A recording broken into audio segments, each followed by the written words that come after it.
Bien, merci. Je crois que nous commençons notre émission, notre live.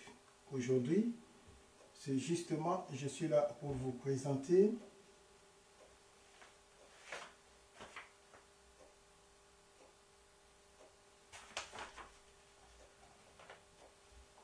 merci. C'est justement pour vous présenter les points essentiels qui peuvent vous aider. Moi, je crois que c'est vraiment important quand tu vas finir de visualiser cette vidéo, partager aux autres, ça va aider plusieurs personnes, surtout pour les gens qui ne prient pas. Ça va les aider de faire les bons choix, parce que le moment où nous sommes, tout le monde prêche, toute l'église chante, mais il y a très peu de gens qui font le travail dédié selon la pensée de Dieu. Le thème d'aujourd'hui, c'est quoi? Comment tu peux faire le choix d'une bonne église?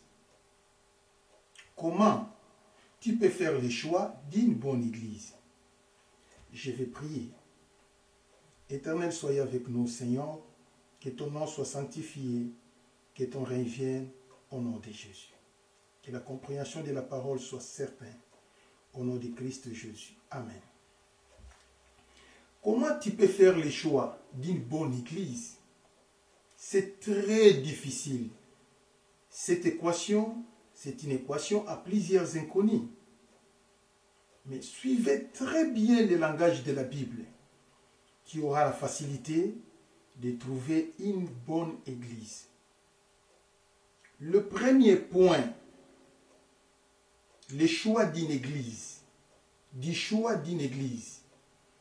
Tu dois d'abord comprendre qu'est-ce qu'est une église. Une église, c'est l'ensemble des gens, c'est le regroupement de plusieurs personnes, les rassemblements de plusieurs individus qui se sont mis d'accord pour louer et adorer Dieu.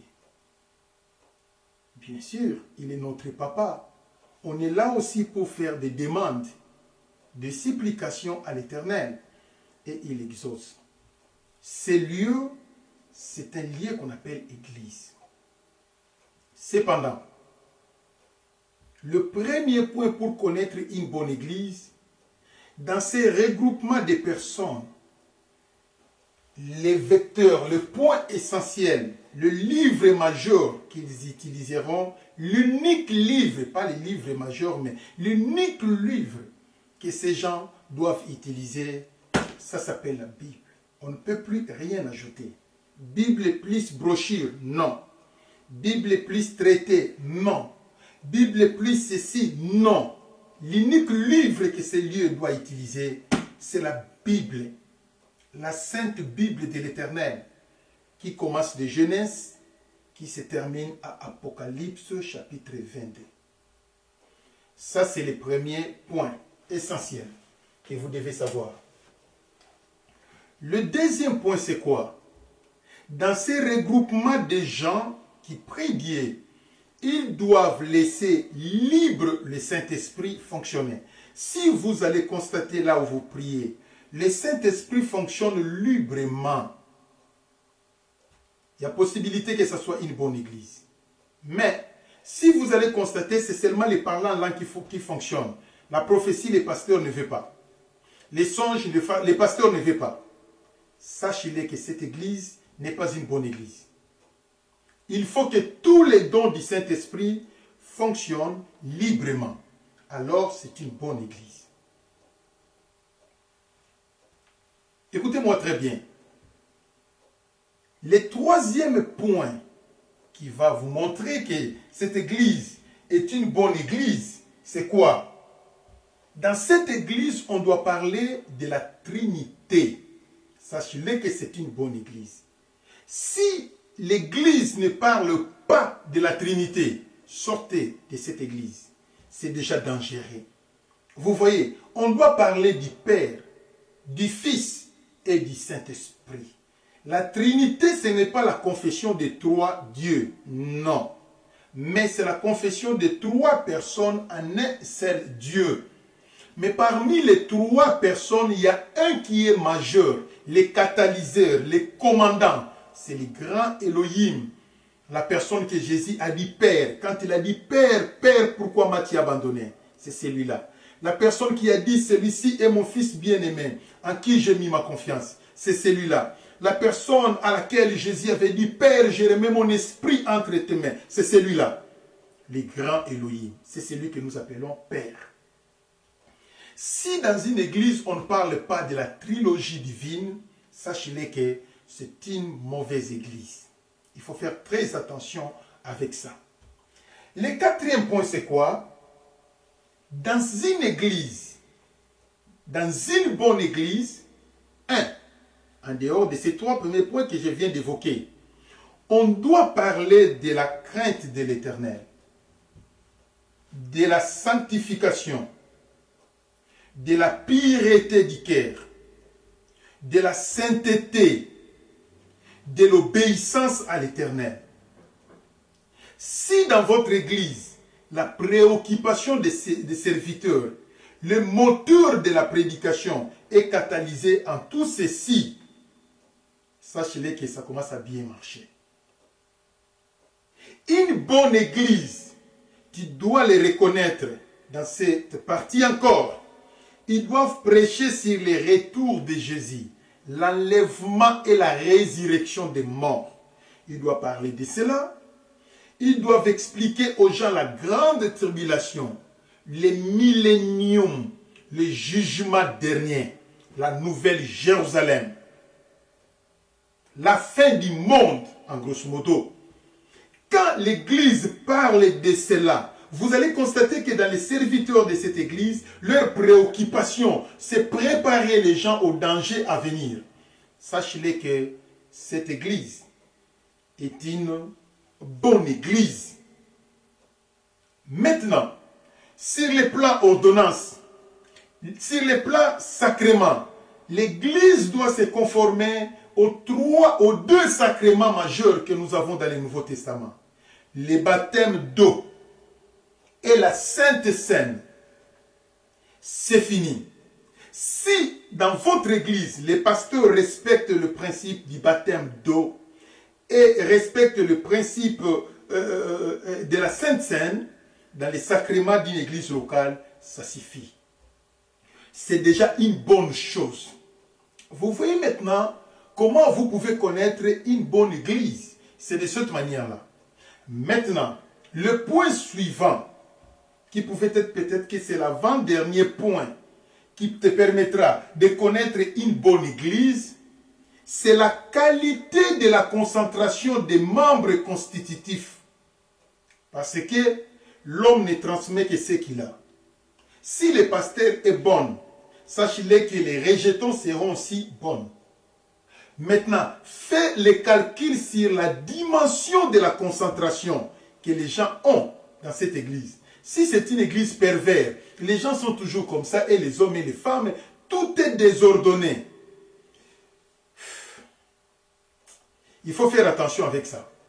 C'est bien, mais tu risqueras de te retrouver dans une église, mais dans le monde. C'est dangereux. Une église dédiée, c'est le respect de la concentration. La concentration, c'est la projection des pensées vers l'éternel. Chacun se préoccupe de son problème avec Dieu. Mais ce n'est pas dans une église où celui-là s'intéresse des problèmes de Y. Celui-là commence à parler des problèmes de celui-là. Celui-là, c'est celui-là. Non, non, non. Et surtout, si ce sont les dirigeants qui développeront ces genres de défauts, c'est dangereux. Maman pasteur, songi songi, papa pasteur, songi songi, lebakambi, songi songi. En ce moment-là, l'église perd la pédale, perd l'impédance. C'est de cette manière-là que ça se passe. L'applicabilité de tout ce que je vous ai enseigné, c'est cela qui amènera les gens au culte raisonnable. Selon ce qui est écrit dans le livre de Romains, chapitre 12, dans les versets 1, la Bible dit ceci. Romains, chapitre 12, dans les versets 1, je vais lire pour vous essentiellement. Il est écrit, « Je vous exhorte, frères, donc frères, par les compassions de Dieu, à offrir vos membres comme un sacrifice vivant, saint et agréable à Dieu, ce qui sera de votre part un culte raisonnable. Avant qu'une église fasse un culte raisonnable, les conditions sont là. Il est écrit, je vous exhorte donc, frères, par les compassions de Dieu, à offrir vos membres. Vous devez offrir vos corps comme un sacrifice vivant. Les pasteurs doivent apprendre à offrir son corps comme un sacrifice vivant. Les bishops, le berger, les officiants, les chefs de commission, les diacres, les anciens, les musiciens, tout le monde doivent apprendre à offrir leur corps comme un sacrifice vivant. Quand il n'y a pas l'offrande du corps, le travail sera dans les désordres. Ça ne peut pas marcher. Mais il faudrait que chacun se consacre. Or, il n'y a pas de consacration sans pourtant connaître Dieu. Quand dans une église, les gens se donnent pour le service du Seigneur, sachez que c'est une église de convertis. Il y a une probabilité qu'il y ait les enfants de Dieu dans cette église. Parce qu'ils consacrent leur corps comme un sacrifice vivant. Quel genre de sacrifice? Un sacrifice saint. C'est-à-dire que dans une église où on ne fait pas les péchés, vous ne verrez pas dans cette église l'équipe de dirigeants, il y a des gens qui boivent l'alcool, il y a des gens qui fument, il y a des gens qui gravitent dans la polygamie, il y a des gens qui gravitent dans les mal, dans des fraudes, les gens qui font des commerces dans l'église. Non. Mais vous allez constater que là-bas, c'est la spiritualité. Les gens aiment la crainte de l'Éternel. Le sacrifice est saint, agréable à Dieu. Ce n'est pas un sacrifice pour plaire aux gens. Ce n'est pas la complaisance, mais un sacrifice qui est agréable à Dieu. C'est ce qui nous amènera dans un culte raisonnable. Pour faire un culte, écoutez-moi bien, toutes les églises font des cultes, mais toutes les églises ne font pas des cultes raisonnables. Parce qu'il y a des sacrifices qui sont impurs. Il y a des sacrifices qu'ils font qui ne sont pas saints. Il y a des sacrifices qu'ils font qui ne sont pas agréables aux yeux de l'Éternel. En ce moment-là, votre culte ne fait pas les cultes, votre culte n'est pas un culte raisonnable. Si le culte n'est pas raisonnable, sachez-le que vous pouvez être là en train de crier, en train de prier, Dieu n'écoute pas. Il a dit, je n'écoute pas, éloignez-vous de moi, éloignez de moi le bruit de vos tam-tams, le bruit de vos flûtes, ainsi que de vos fanfares. Je ne prends pas plaisir de ça. Il dit l'obéissance vaut mieux que le sacrifice. Donc pour connaître l'église locale, voici la synthèse de ce que je viens de vous présenter. À ne pas oublier qu'il est écrit dans le livre exactement de Jean chapitre 4, dans les versets 23. Je vais lire, c'est rapide, avant de clôturer cette petite séance qui est comme un déjeuner pour vous. Jean chapitre 4, dans les versets 23. Mais l'heure vient et elle est déjà venue, où les vrais adorateurs adoreront, alléluia, où les vrais adorateurs adoreront le Père en vérité et en esprit. Donc les gens que Dieu demande, ce n'est pas les meilleurs danseurs, ce n'est pas les meilleurs musiciens, ce n'est pas aller chercher Dieu à Manguengenge, aller chercher Dieu sur la montagne de Campus, aller chercher Dieu, c'est bien, mais ce n'est pas l'essentiel. Parce que la coutume des chrétiens de cette époque-là croyait que, voilà, aller prier sur la montagne, Dieu exaucera. Ces défauts commencent à réapparaître au XXe siècle. Les gens croyant que quand je vais aller prier près du fleuve, quand je regarderai les eaux, alors Dieu écoutera. Non. Les gens croiront que quand je vais aller dans la forêt, alors Dieu écoutera. Non. Le problème, c'est le cœur. C'est la circoncision du cœur. Il faudrait que le cœur soit circoncis. Il faudrait que le cœur se répande, que le Saint-Esprit entre. Alors, ça sera un sacrifice vivant et le culte sera agréable. Le culte sera raisonnable. Le culte sera saint devant l'Éternel. Écoutez-moi bien, le culte que nous faisons, ce n'est pas pour plaire aux gens. Ce n'est même pas le fruit d'une complaisance. Mais le culte doit être un culte raisonnable auprès de l'Éternel. C'est de cette manière-là que ça se passe. C'est pourquoi la Bible dit, l'heure vient et elle est déjà venue, où les vrais adorateurs adoreront le Père en esprit et en vérité. Les adorateurs auxquels le cœur est circoncis, les adorateurs auxquels le cœur est contrit. C'est comme ça que ça se déroule dans la vie chrétienne. Voici en grosso modo de tout ce que je pouvais vous présenter, la manière dont vous pouvez faire les choix d'une bonne église. Dans cette église-là, l'outil principal qu'ils doivent utiliser, c'est la Bible. Dans cette église-là, une bonne église, C'est une église où on laisse libre le Saint-Esprit fonctionner. Les dons des songes, les dons de la vision, prophétie, parler en langue, guérison, miracle. Chacun exerce son don librement. Ce n'est pas seulement que c'est les pasteurs qui catalysent tout. Et vous regardez seulement les pasteurs. Non. Non, ce n'est pas normal. C'est une fausse église. Une mauvaise église. Une bonne église, les dons fonctionnent depuis les responsables jusqu'aux adeptes, librement. Chacun exerce son don. Ça, c'est une bonne église. Mais que l'exercice de ces dons soit discipliné par les principes et les règlements établis par les autorités de l'église. Ça, ce sont les points que je vous ai parlé. Et en dehors de cela, dans une bonne église, on doit d'office parler de la Trinité. Quand on parlera du Père, Fils et du Saint-Esprit, sachez que cette église, c'est une bonne église. Et on doit parler des enseignements nécessaires, les enseignements essentiels. J'ai bien dit, la pureté du cœur, la sanctification, et la crainte de l'Éternel, l'obéissance à l'Éternel, la sainteté. Vous voyez comment ça se passe? Quand on vous prêche, on vous parle de ceci, c'est une bonne église. Et on doit vous parler sur l'enseignement tel que l'enlèvement de l'église, la résurrection des morts. Vous voyez, et les retours de Jésus, la grande tribulation, le millénium, les jugements derniers. Vous voyez, la nouvelle Jérusalem, c'est une bonne église. Voilà tout ce que je pouvais vous parler, ce qui pouvait vous aider de comprendre une bonne église.